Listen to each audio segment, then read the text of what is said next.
Hello guys, next episode के start में हमें दिखाया जाता है कि शामू जो कि बहुत ही डरी हुई होती है और शेंजू से कहती है प्लीज़ मुझे जाने दो, मैं किसी को भी इस अंडरग्राउंड सिस्टम के बारे में नहीं बताऊंगी। शेंजू कहता है कि तुम मेरी परमिशन के बगैर कहीं भी नहीं जा सकती। शामू उसकी बहुत मिन्नतें करती है, लेकिन शेंजू कहता है कि ये घर मुकम्मल तौर पर बुलेट प्रूफ है और मैं इसका सिस्टम अपग्रेड कर चुका हूँ, यहाँ पर कोई भी मेरी इजाज़त के बगैर आ जा नहीं सकता और आज से मैं यहीं पर रहूँगा और तुम 3rd फ्लोर पर रहोगी। शामू सोचती है कि मुझे यहाँ से किसी तरह निकलना होगा।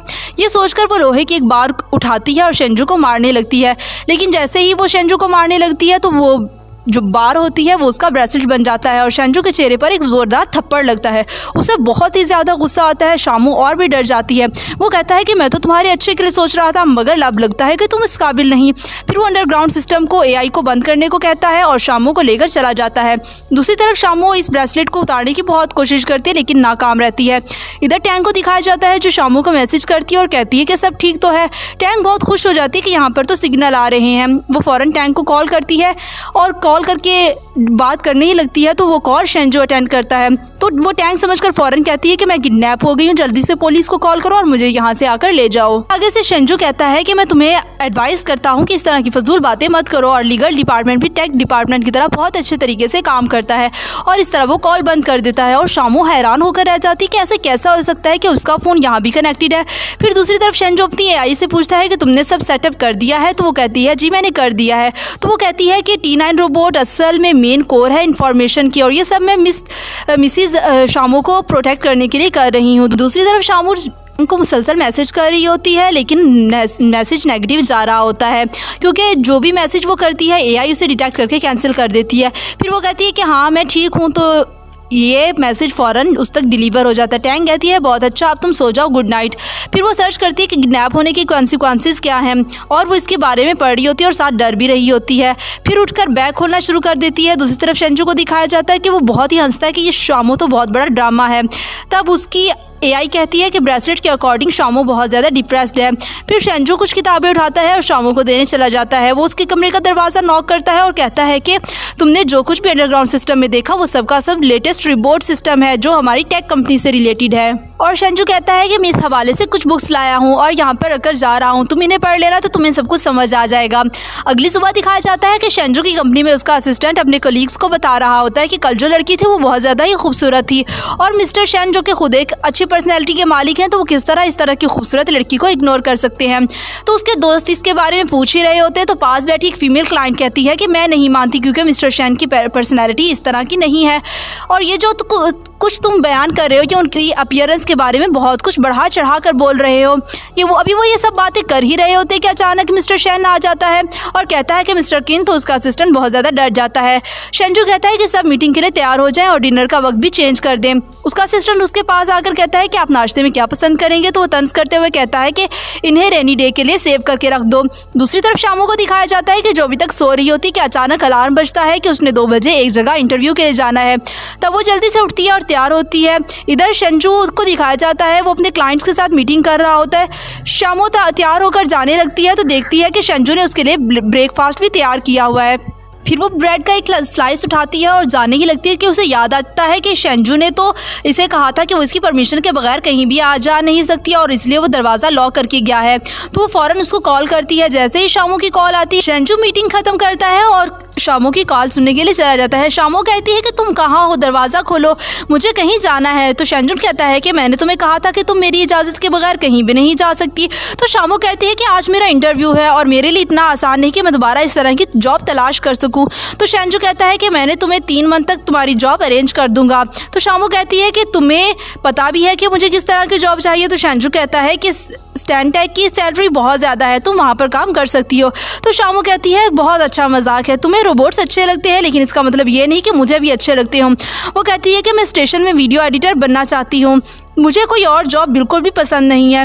तो शेंजू कहता है कि तुम कहाँ जॉब करना चाहती हो। तो वो कहती है कि मैं स्टेशन सी कैंडी में जॉब करना चाहती हूँ। तो वो उससे पूछती है क्या तुम इस जगह के बारे में पहले कभी सुना है। तो शेंजू अपनी AI से इसकी सारी डिटेल निकालता है और शामू कहती है कि अगर तुम्हें मुझ पर यकीन नहीं तो मेरा मोबाइल टैप करके रख दो, मैं किसी को भी T9 रिबोट के बारे में बिल्कुल नहीं बताऊँगी, लेकिन काइंडली दरवाज़ा खोलो। फिर शेंजू कहता है कि इसकी ज़रूरत नहीं, मैं तुम्हें वहाँ खुद ले जाऊँगा और कॉल बंद कर देता है। उसकी AI उससे पूछती है कि आप मिसिस शामू को सीक्रेटली जॉब दिलवाना चाहते हैं। तो वो कहता है कि मेरे पास बहुत आसान तरीका है शामू के बारे में इन्फॉर्मेशन इकट्ठी करने का, और वो शामू को लेने के लिए चला जाता है। जैसे ही वो घर के बाहर पहुंचता है तो एआई को कहता है कि दरवाज़ा खोल दो, और ऑटो दरवाज़ा खुल जाता है तो शामू बाहर आ जाती है और शेंजुन की कार में बैठ जाती है। फिर वो कहती है कि क्या तुम मुझे हर जगह फॉलो करते रहोगे? शेंजुन कहता है कि तुम्हें क्या लगता है कि मैं तुम्हारे लिए परेशान हूँ? तो वो कहती है कि फिर तुम मुझे क्यों लेने आए हो? शेंजुन उसे याद दिलाता है कि 3 मंथ का कॉन्ट्रैक्ट तुम शायद भूल गई हो, तुम्हारी याददाश्त बहुत ही कमज़ोर है। वो जाने लगता है और एक फ़ोटोग्राफर छुप कर उनकी तस्वीर बना लेता है। शेंजुन शामू को उसी जगह ड्रॉप कर देता है। जब शामू चली जाती है तो शेंजू सीक्रेटली उस स्टेशन की हेड से बात करने के लिए चला जाता है। यहाँ पर शामू जो है वो अपने इंटरव्यू का फॉर्म फिल कर रही होती है, तो जो शेंजू है वो उसकी मैनेजर के पास जाता है और कहता है कि यहाँ पर मेरी फ्रेंड इंटरव्यू देने के लिए आई है, लेकिन जब वो इंटरव्यू देगी तो मैं उसका इंटरव्यू लाइव देखूंगा और जो जो क्वेश्चन मैं कहूँगा आपने उससे वही क्वेश्चन पूछने हैं। दूसरी तरफ शामू को दिखाया जाता है कि जो बहुत ही कन्फ्यूजन के साथ वेट कर रही होती है मैनेजर का। जैसे ही मैनेजर अंदर आती है तो शामू से पूछती है कि आप किस तरह की जॉब करना पसंद करेंगी? तो शामू कहती है कि मैं वीडियो एडिट की जॉब के लिए अप्लाई किया हुआ है। मैनेजर कहती है मैंने आपकी CV देखी है, तो क्या आपके पास कोई एक्सपीरियंस भी है? तो वो कहती है कि हाँ, मैं हॉन्फू में मेजर किया हुआ है, इसके अलावा मैं हॉन्फू के बहुत ज़्यादा एग्जीबिशन में पार्टिसिपेट भी किया हुआ है। मैनेजर कहती है कि हमारे पास ये जॉब है लेकिन अभी इस तरह की कोई वैकेंसी खाली नहीं। फिर शेंजू ये सब कुछ देख रहा होता है। शामू कहती है कि स्टेशन C में काम करना मेरा ड्रीम रहा है। तो फिर मैनेजर कहती है कि क्या आप किसी और डिपार्टमेंट का एक्सपीरियंस है आपको? तो वो फिर थोड़ी कंफ्यूज हो जाती है और कहती है कि मैं मैशअप जो है वीडियो बना लेती हूँ। तो शेंजू ये सुनकर बहुत ज़्यादा हंस रहा होता है। रोबोट को कहता है कि शामू की वीडियो रिकॉर्डिंग करना शुरू कर दो, और दूसरी तरफ मैनेजर को मैसेज करके कहता है कि शामू से डांस करवाए। तो मैनेजर बहुत शाय फील करती है और कहती है कि क्या आप मुझे मैशअप डांस करके दिखा सकती हैं? तो शामू और ज़्यादा कंफ्यूज हो जाती है और शाय फील कर रही होती है। तो मैनेजर कहती है कि एक्चुअली होता इस तरह के है कि जब भी हम अपनी डेली रूटीन शुरू करते हैं तो हम मैशअप डांस से स्टार्ट करते हैं। तो शामू शर्माते हुए कहती है कि मेरे ख्याल से वीडियो और डांस के अंदर कोई रिलेशन नहीं है, लेकिन मेरे पास मेरी मैशअप वीडियो रिकॉर्ड हुई हुई है, अगर आप चाहती हो तो मैं आपको दिखा दूँ। फिर मैनेजर को वो अपनी मैशअप वीडियो दिखाना शुरू कर देती है और ये देकर जो है वो मैनेजर कहती है कि मैं अपने डायरेक्टर से बात करके आपको बता देती हूँ आपकी जॉब के बारे में। तो मैनेजर शेंजू के पास आ जाती है और शेंजू से हंसते हुए कहती है कि क्या आप वाकई शामू से डांस करवाना चाहते हैं? तो वो हंसते हुए कहता है नहीं, मैं बस मजाक कर रहा था। और अचानक उसकी नज़र पड़ती है तो शामू अकेले कमरे में डांस कर रही होती है और ये डांस AI रिकॉर्ड कर लेती है। फिर शेंजू वहाँ से सीक्रेटली वापस आ जाता है और आकर कार में बैठकर शामू का इंतज़ार करने लगता है। शामू वहाँ से खुशी खुशी आ रही होती है और शेंजू को कहती है तुम्हें क्या लगता है कि क्या मुझे जॉब मिल गई है? तो शेंजू कहता है कि तुम्हारे एक्सप्रेशन से तो यही लग रहा है कि तुम्हें जॉब मिल गई है। तो वो फिर खुशी से बताती है हाँ, मुझे जॉब मिल गई है। फिर शेंजू कहता है कि मैं आज तुम्हें डिनर पर ले जाऊंगा और शामू कार में बैठ जाती है। फिर शामू उसको एक फ्रेंच होटल में लेकर चला जाता है और शेंजून उसके सामने ऑर्डर रखता है। तो वो खाना देखकर दिल ही दिल में कहती है ये तो सब बहुत ही मज़ेदार लग रहा है, लेकिन अब मुझे समझ नहीं आ रही कि मैं इसमें से क्या ऑर्डर करूँ। तो शेंजून पास खड़े वेटर से कहता है कि हमारे दूसरे गेस्ट आने वाले हैं लेकिन मेरी फ्रेंड को बहुत ज़्यादा भूख लगी है और इसके लिए अभी के लिए कुछ ऑर्डर कर दो। शामू खुशी से कहती है तुमने कितनी डिशेस ऑर्डर की हैं? मैं इतनी ज़्यादा नहीं खा सकती। तो वेटर उसको कहता है कि मिस उन्होंने कहा है कि कुछ देर तक बाकी गेस्ट आएंगे, इसने अभी तक कुछ भी ऑर्डर नहीं किया। तो शामू बेचारी बहुत ही कंफ्यूज हो जाती है और शेंजू मुश्किल से अपनी हंसी रोकता है। तो शामू फ़ौरन कहती है कि मुझे बाथरूम जाना है और जल्दी से उठकर चली जाती है। दूसरी तरफ टैंक को दिखाया जाता है कि जो अभी तैयार हो रही होती है तो शामू की कॉल आ जाती है। शामू कहती है टैंक क्या तुम मुझे कुछ फ्रेंच सिखा सकती हो?